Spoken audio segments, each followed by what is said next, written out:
This is a description of the Coalition Search and Rescue Task Support Project, which is funded by the DARPA DAML programme, and it's conducted by AII at Edinburgh and IHMC at University of West Florida. So we're initially showing you the CoABS Grid Manager, and you can see that there's a number of services which are running. In particular, there'll be a Genie lookup service and a number of other services running directly on the CoABS grid. We're using Chaos from IHMC, and this provides a directory service, and we're running a domain manager named DM1. We then have two IX process panels running, CoSAR-TS for the Coalition Search and Rescue Panel and US-SAR for the US Search and Rescue Panel. And we have two services running for information lookup called Hospitals and Resources. 4 agent guards are running, which help us to maintain policy across the use of these agents. Now we have a Chaos Policy Administration tool which is helping us set up and maintain these policies. So we have one domain which is running, Bini Coalition, and within this there's the 4 agents you saw previously, CoSAR, US-SAR, and then the 2 services, Hospitals and Resources. We're interested in limiting the kinds of search and rescue resources which can be chosen depending on the flights that these resources would have to make, the countries that they will overfly. So we're going to establish a new KPAT policy, which we're going to call GAO Flight Restriction. And this is going to be a negative authorization policy. We'll choose from one of the available actions available to us and select that. And within this selected action, we have an available role of has home country. In this case, we're interested in placing the restriction on a country which is GAO. And then we can add that as part of the policy specification, that we have home country GAO. Then this is going to be a second part of this policy, which is the country that we won't permit overflights of GAO search and rescue resources to. So we'll say has rescue destination. In this case, the limitation will be on the country Arabello. So basically, GAO search and rescue resources cannot overfly Arabello. So you can see that we've got a 2-part policy specification there. And then we commit that policy.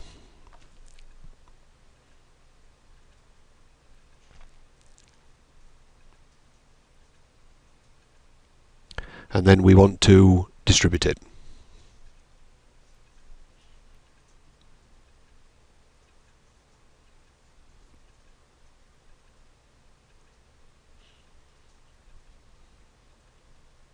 So we'll just show you now the 4 agents once more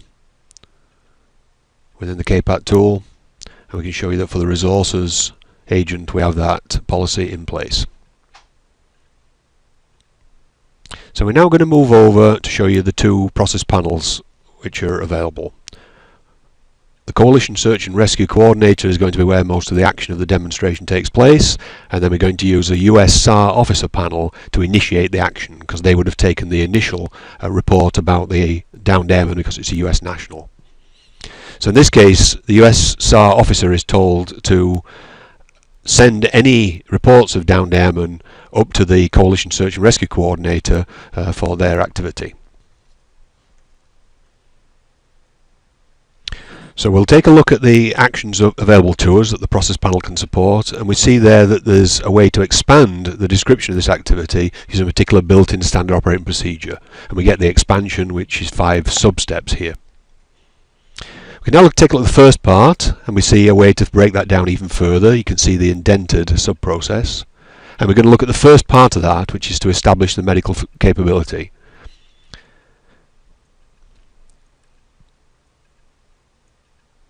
Now, in this case, we know that we've got a burned airman, so we're going to use burn care as the medical facility capability that we're looking up. And then we're able to indicate that we've done that manually.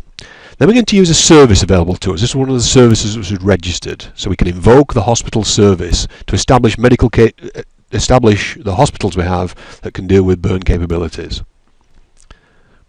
We're just showing you here that we know about hospitals and indeed resources as a service.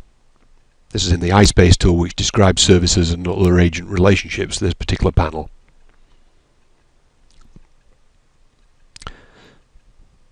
So we're going to invoke the hospital service agent, and it's going to now be acting. You can see it there. It's already going off and looking for DAML information from the SONAT database about Arabello and Bini in this case. And it's finding hospitals, and then it's filtering those by the ones that can provide burn care. And we can take a look at that. We can look at the details, look at the kinds of hospitals available, where they are, and so on. Find that some can deal with the burn care, as you can see. Gerhard L looks like a likely candidate,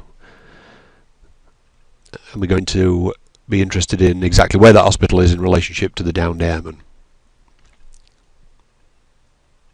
So we can perhaps best do that by looking at a map of the facility. This will be loaded from the information known to the IX process panel. You can see the pilot down in the sea there, and his condition reported as having burns. And you can also see the Gerhard L hospital, which, as we've noted before, has burn care facilities available.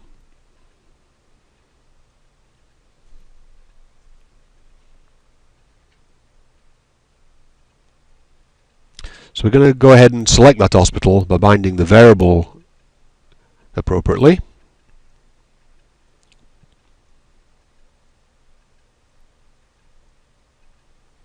And we can just tick that off as done. And then we're going to look at the next entry, which is to establish the country that that hospital's in. You can imagine this being done more automatically in future. In this case, we're going to indicate that it's Arabello, because that's what was indicated in the information that came back in the lookup. So now that we've got a hospital available, we're interested in selecting the search and rescue resource appropriate to the task. And we have a built-in standard operating procedure to remind us how to do this. And in particular, the first one is to look up the SAR resources available, which is going to invoke a resources agent. This will use a SOAP connection over to a CMU matchmaker, which finds these appropriate search and rescue resources. And we're finding some resources coming back. Now, in fact, only the resources that are allowed for overflights of Arabello are going to come back. So Chaos has already been filtering the number of resources found. In this case, there's 2 that are permitted and seem to be able to do the job, and we're going to choose the US Marine helicopter. That's convenient, it's the right sort of location, and it also helps us deal with the fact that this is a US airman down. So we're going to indicate that we've selected that resource by, we'll look at the map first just to show you where that US Marine helicopter is.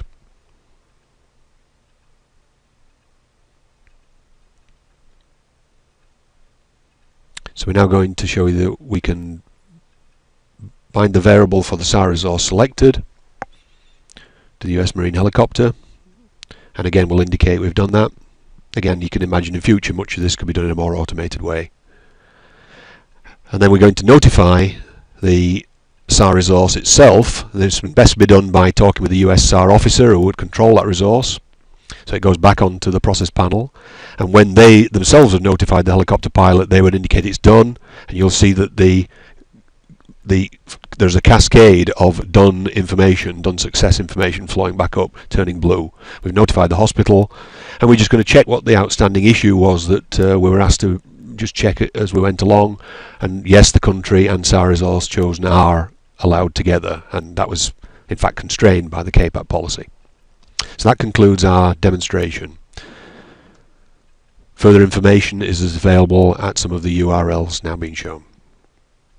Thank you for watching the demonstration of the CoSAR-TS project.